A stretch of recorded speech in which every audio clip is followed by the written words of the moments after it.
आपल्यासोबत सदाभाऊ खोत आहेत. सर, काय सांगाल? विधान परिषदेचा उमेदवारी अर्ज तुम्ही आज दाखल केला, एकूणच काय पहिली प्रतिक्रिया? केंद्रीय नेतृत्वानं माझ्यावरती विश्वास दाखवला. राज्याचे नेते आदरणीय देवेंद्रजी असतील, आदरणीय बावनकुळे साहेब असतील, यांनी खऱ्या अर्थानं जो काही विश्वास दाखवला आहे आणि त्या विश्वासाला पात्र राहून निश्चितपणानं शेतकऱ्याच्या प्रश्नावरती भविष्य काळामध्ये मी काम करत राहील. लोकसभेमध्ये खऱ्या अर्थानं महायुतीला महाराष्ट्रामध्ये फटका बसला.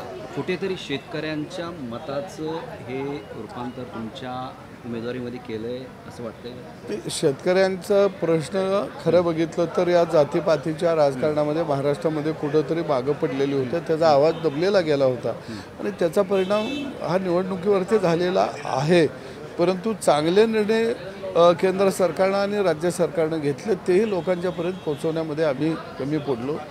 पण निश्चितपणानं यामधल्या ज्या काही चुका आहेत त्या दुरुस्त केल्या जातील आणि विधानसभेला मात्र परिस्थिती आपल्याला राज्यामध्ये वेगळी दिसेल. महायुती 100% 200 जागाचा जवळ जायला अडचण आहे असं मला वाटतं. आज तुम्ही उमेदवारी अर्ज दाखल केला आहे. दुसरीकडे राजू शेट्टी शेतकऱ्याच्या कर्ज माफीसाठी आंदोलन करतात. मला वाटतं की प्रत्येकाला आंदोलन करण्याचा अधिकार आहे, परंतु महायुती सरकार हे शेतकऱ्याच्या बाजूचं आहे. एकदा आम्ही कर्जमाफी दिलेली आहे आणि निश्चितपणानं शेतकऱ्यांना आता शेतमालाच्या भावाची गॅरंटी पाहिजे आहे आणि त्या दृष्टीने सरकार निश्चितपणानं काम करेल.